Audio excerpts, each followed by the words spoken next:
नमस्कार दोस्तों, मेरा नाम एडवोकेट कुलदीप शर्मा है। आज मैं आपको वसीयत के सारे तथ्यों के बारे में, उससे रिलेटेड क्या क्या कानूनी प्रावधान है, कब एक वसीयत वैलिड मानी जाती है और क्या तथ्य एक वसीयत के कागज़ के अंदर लिखे जाने चाहिए, वो आपको बताता हूँ।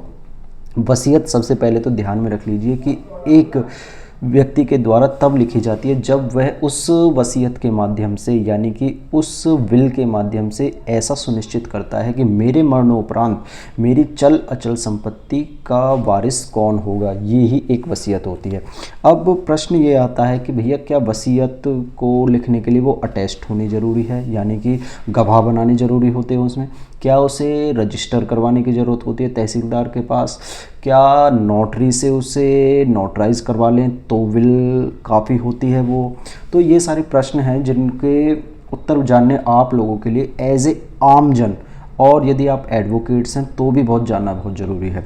देखिए, विल को अगर कानूनी प्रावधान के दाव पेच के अंदर मैं रखूं, यानी कि कानूनी जो प्रोविज़न्स हैं, तो वो हैं जी आपके सक्सेशन एक्ट के। इंडियन सक्सेशन एक्ट का जो सेक्शन 59 है 59, वो क्लियरली एक बात कहता है बड़ी सूक्ष्मता के साथ कि विल को केवल वही व्यक्ति लिख सकता है who is the person of A sound mind. मतलब कि दिमागी हालत जिस व्यक्ति की सही होना, केवल वही व्यक्ति वसीयत को लिख सकता है। अब प्रश्न आता है कि यदि किसी व्यक्ति की दिमागी हालत सही नहीं है तो वो विल नहीं लिख सकता? नहीं, क्योंकि सेक्शन 59 इंडियन सक्सेशन एक्ट का क्लियरली उस व्यक्ति को रिस्ट्रेन यानी रोकता है कि जो अनसाउंड माइंड का व्यक्ति है वो विल नहीं लिख सकता। कोई भी माइनर यानी कि 18 साल से कम व्यक्ति का, 18 साल से जिसकी आयु कम है, वो व्यक्ति भी अपनी विल नहीं लिख सकता।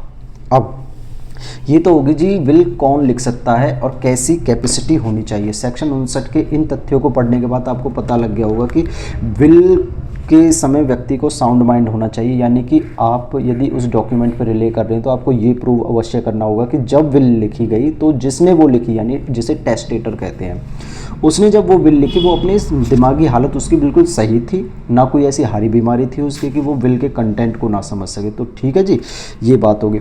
अब आते हैं सेक्शन 63। सेक्शन 63 जो इंडियन सक्सेशन एक्ट का है वो कहता है विल को बनाते समय किन चीज़ों का ध्यान रखना चाहिए।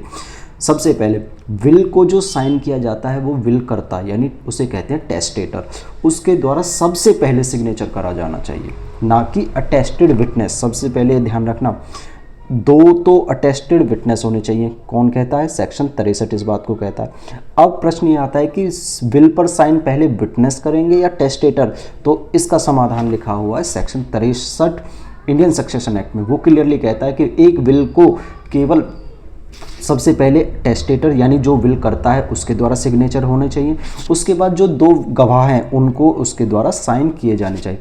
अब ये प्रावधान आता है कि जो विल को साइन करने वाला टेस्टेटर है, यानी जिसने विल बनाई है अपनी, वो क्या क्या प्रोसीजर अपनाना चाहिए उन सिग्नेचर को करने में। क्योंकि ये जो प्रश्न मैं इसलिए इसके सॉल्यूशन आपके सामने रख रहा हूँ क्योंकि यही चीज़ गवाही के समय पूछी जाती है और कोर्ट्स इसी चीज़ को देखते हैं।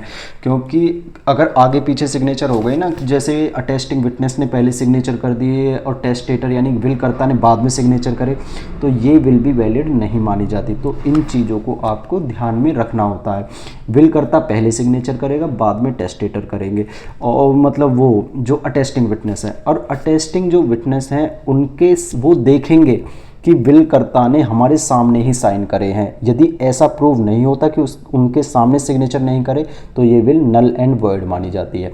दूसरी बात, अब जब टेस्टेटर ने साइन कर दिए हैं तो जो विटनेसेस हैं, विटनेसेस भी टेस्टेटर यानी विल करता के सामने उसकी मौजूदगी में ही सिग्नेचर करेंगे विल पर, उसके पीछे से सिग्नेचर नहीं करेंगे। ठीक है जी। और जो अटेस्टिंग विटनेसेस हैं उनको सारे कंटेंट, सारे तथ्य जो विल के हैं उनके बारे में जानकारी होनी चाहिए। अगर ऐसा नहीं है तो भी will null and void declare कर दी जा सकती है। ये section 63 of Indian succession act के अंदर लिखा हुआ है। अब विल के टाइम पे सेक्शन 68 इंडियन एविडेंस एक्ट का वो भी पढ़ना बहुत आवश्यक है। उसमें लिखा गया है कि केवल एक गवाह, जो अटेस्टिंग विटनेस की बात अभी पिछली लाइनों में मैंने बताई, तो उनमें से केवल एक गवाह को कोर्ट में पेश करने की ज़रूरत होती है, ना कि दोनों को। और सूक्ष्मता के साथ विल के जो तथ्य हैं वो लिखे जाने चाहिए। किसी भी व्यक्ति को आप विल के अंदर मतलब प्रॉपर्टी से बेदखल कर रहे हो तो उसके प्रॉपर रीज़न लिखे जाने चाहिए, ना कि आप केवल एक व्यक्ति को प्रॉपर्टी दे दो और अदर्स को आप बेदखल कर रहे हो तो उसके रीजंस स्पेसिफिकली होने चाहिए। अगर ऐसा नहीं करते तो as per section 63 of Indian succession act ऐसी विल नल एंड वॉइड मानी जाती है। और भैया इसमें और सूक्ष्मता से जानने के लिए Punjab and Haryana high court की 2024 की रिसेंट की लैंडमार्क जजमेंट है। इनके इस जजमेंट को अगर आप गहनता के साथ अध्ययन करोगे तो आपको विल के कंटेंट्स के बारे में आपको जानकारी मिलेगी। जजमेंट का टाइटल है Surendra Singh and others versus Rachpal Kaur and others. 2024 की ये सितंबर की जजमेंट है।